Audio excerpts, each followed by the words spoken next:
आशा करता हूं आप सब बहुत अच्छे होंगे। मेरा नाम है सिद्धांत अग्निहोत्री। स्टडी ग्लोस पे आपका बहुत बहुत स्वागत है।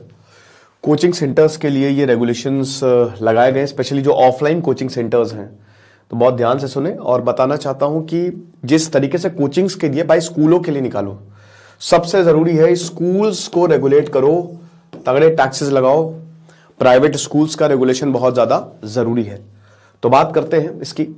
तो जो गाइडलाइंस निकाली, मैं आपको पूरी गाइडलाइंस ही दिखा दूंगा फिलहाल। और पर्सनालिटी डेवलपमेंट का जो हमारा शानदार कोर्स है, सिर्फ 250 रुपए का भी हमने आज के लिए सिर्फ सेल निकाली है। तो जो बच्चे इंटरेस्टेड है, बहुत बच्चे बोल रहे थे सर कब इस पे सेल आएगी, तो 24 लेक्चर्स, 50 किताबों का रिव्यू, 1.5 से 2 घंटे रिकॉर्डेड लेक्चर्स है। तुरंत आपको ये लेक्चर जो है वो मिल जाएंगे और आपको बहुत ज्यादा फायदा होगा। तो सबसे पहले जो सुसाइड्स बढ़ते जा रहे हैं, आपको पता ही है, तो इसी वजह से ही जो मतलब काफी ऐसे फायर इंसिडेंट हमने देखे हैं एक ऑफलाइन कोचिंग में कि बच्चे जो है वो बिल्डिंग से कूद रहे हैं। कोटा में हमने देखा कि बड़ी बड़ी कोचिंग्स, देखिए भले ही सुसाइड ना हो रहे हैं ये भी, लेकिन दोस्तों जो मेंटल प्रेशर पड़ रहा है ना बच्चों पे, वो बहुत ही ज्यादा है और बहुत ही पागल कर देने वाला है। ठीक है, सिंपल सी बात है कि जब हम मूवी देखने जाते हैं तो हम इंटरेस्टेड रहते हैं, हमको मजा आता है। लेकिन जब हम ज्यादातर जो पढ़ने जब हम जाते हैं या कोई संस्था पे जाते हैं, हर संस्था की बात नहीं कर रहा हूं, लेकिन हां, तो हमको मजा नहीं आता है। कहीं ना कहीं हमको वो एक बर्डन सा फील होता है ना। तो सबसे पहले तो ये बर्डन हटाना है। आपको पढ़ाई ना एकदम लगनी चाहिए कि मजा आ गया भाई। मुझे याद है कि जब मैं बीएससी में था तो सारे टीचर्स महा बकवास पढ़ाते थे, बहुत ही बकवास, कोई आता था कोई नहीं आता था। और मुझे बोलता था कैसा काहे प्रोफेसर कैसे बन गए हैं ये, जिनको पढ़ाना नहीं आता है। आते थे, बस लिखवाते थे, चले जाते थे, फ्री का पैसा को उठा रहे। ठीक है, और ऐसे बहुत सारे टीचर्स के हाल है ना। बस आना, समझाना नहीं, लिखना, चले जाना। फिर उसके बाद एक हमारे यहां टीचर आए, उन्होंने हम लोगों को पढ़ाया, फिजिक्स पढ़ाई, इलेक्ट्रोमैग्नेटिज्म। उसके बाद अगले दिन उनकी क्लास में पीछे तक भीड़ होने लगी। मतलब आप ये समझिए कि जगह नहीं बचती थी। हम लोग इंतजार करते थे कि कब सर, ऐसे तो हम लोग जाते थे बीएससी में, जाते थे क्रिकेट खेलते थे, वापस आ जाते थे, यही होता था। एग्जाम आता था, खैर एग्जाम में पढ़ाई, खैर मतलब मैं तो पढ़ता ही था, काफी खुद से भी पढ़ता ही था, बट वही बता रहे कि बस वो लास्ट टाइम एग्जाम में पढ़ लिया और कंसेप्ट उतने क्लियर नहीं हुए। कंसेप्ट बेसिकली मेरे तो क्लियर हुए एमएससी में, है ना। तो अब हुआ क्या कि यही होता था, लेकिन जब वो टीचर आते थे ना तो पीछे तक मतलब जगह नहीं बचती थी। तो ऐसा होना चाहिए टीचिंग स्टाइल कि मजा आ जाए, मतलब बच्चे जो है ना वो जाएं। तो अब अगर वो नहीं होगा तो जाहिर सी बात है पढ़ाई एक बर्डन लगेगी आपको। बिल्कुल भी कई बार ऐसा होता है कि पढ़ने का मन नहीं करता, हमारा इंटरेस्ट कहीं कुछ और होता है, फ्लो स्टेट नहीं आ पाती है, इंटरेस्ट कहीं कुछ और होता है, हम कर कुछ और रहे होते हैं, तो उसमें भी प्रॉब्लम होती है। तो सरकार ने इन सारी चीजों को, जो स्ट्रेस बढ़ता जा रहा है और दिक्कतें बहुत ज्यादा है, तो इनको लेकर गाइडलाइंस जो है वो जारी की है। और आप देखिए कि कंसिडरिंग, ये स्पेशली उन्होंने लिखा है कि considering that regulation +2 education is the responsibility of state UT government. तो याद रखिएगा कि जो +2 12th तक की एजुकेशन है वो किसकी, यहां पे स्टेट हो गई, यूनियन टेरिटरी, इन सब की जिम्मेदारी है, सरकार की जिम्मेदारी। ये देख सकते हैं आईआईटी, एनआईटीज और आईआईएम में जो सुसाइड हुए वो कितने ज्यादा हैं। ठीक है ना, तो सुसाइड अच्छे खासे रिपोर्ट किए गए हैं। और इतने बच्चे, एक भी बच्चा अगर सुसाइड कर रहा है तो वो एक फेलियर है। आप समझ सकते हैं, मतलब वो समाज का फेलियर है। कहने का मतलब ये है, ठीक है, कि कहीं ना कहीं समाज फेल हो चुका है, स्कूल्स फेल हो चुके हैं कि हम उस बच्चे का ध्यान नहीं रख पाए। तो कहीं ना कहीं अगर एक बच्चा सुसाइड कर रहा है तो वो एक बहुत बड़ा फेलियर है हमारा। तो ये चीज है।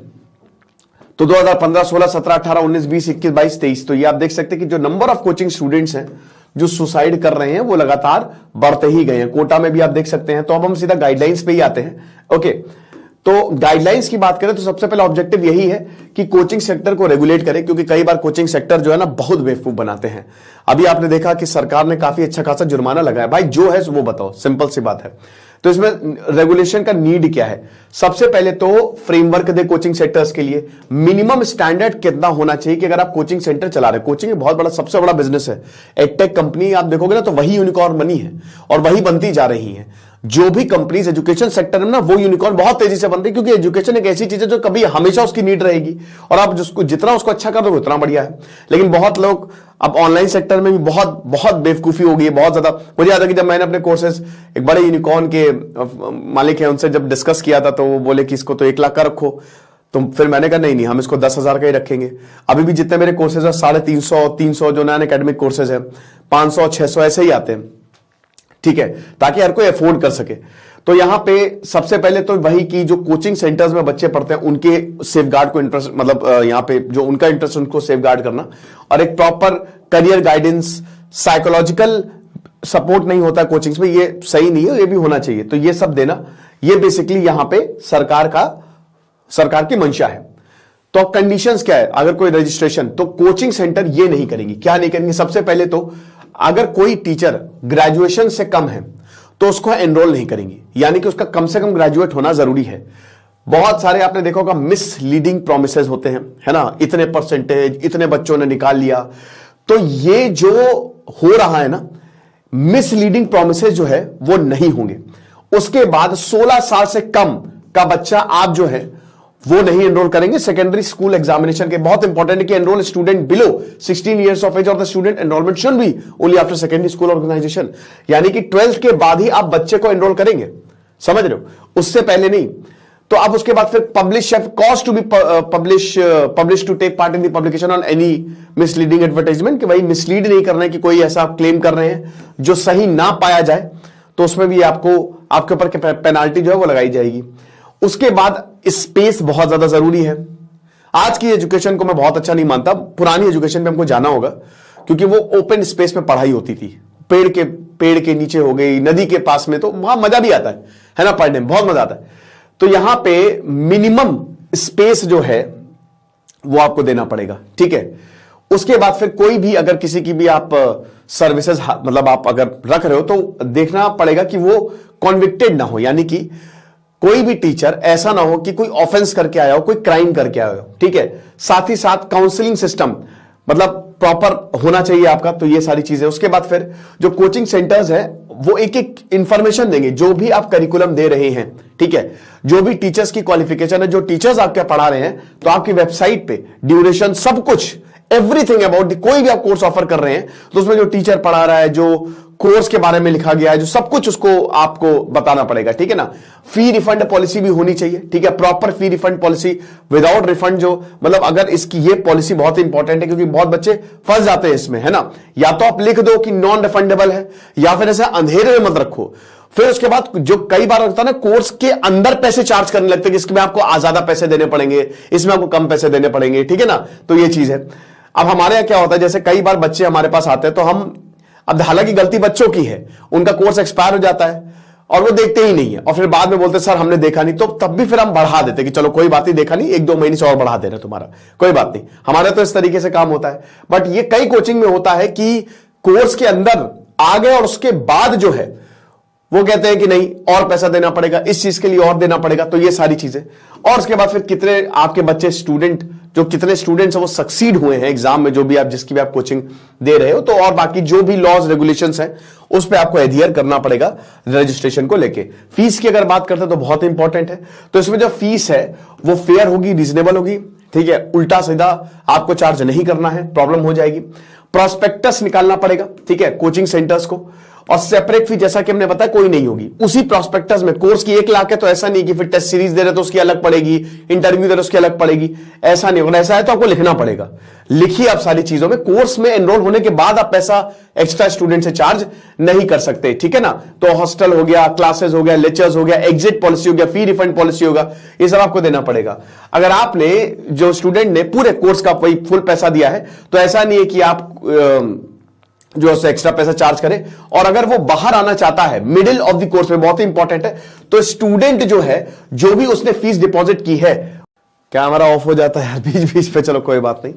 उसके बाद पेनाल्टीज जो है, पेनाल्टीज भी लगेगी। अब आपको बता दूं कि अब पहली बार अगर आप वॉयलेट कर रहे हैं तो 25,000 रुपए, दूसरी बार अगर आप वॉयलेट कर रहे हैं तो 1 लाख रुपए, ठीक है, तीसरी बार तो आपका जो रजिस्ट्रेशन है कैंसिल कर दिया जाएगा, समझ रहे हो। तो ये चीज। और आपको बता दूं कि आपको प्रूफ देना होगा, जैसे अगर मान लीजिए कि आप केस डाल रहे हैं तो आपको प्रूफ देना होगा। और उसके बाद जिस इंसान के ऊपर आप केस डाल रहे हैं उसको अपीयर होना पड़ेगा, रिकॉर्ड्स, और उसके बाद जो भी आपका और फिर कोड ऑफ कंडक्ट अगर बात करते हैं तो सबसे पहली बात तो ये है कि जितने लोग हैं, जितने बच्चे हैं, आपको क्लियरली डिफाइन करना पड़ेगा।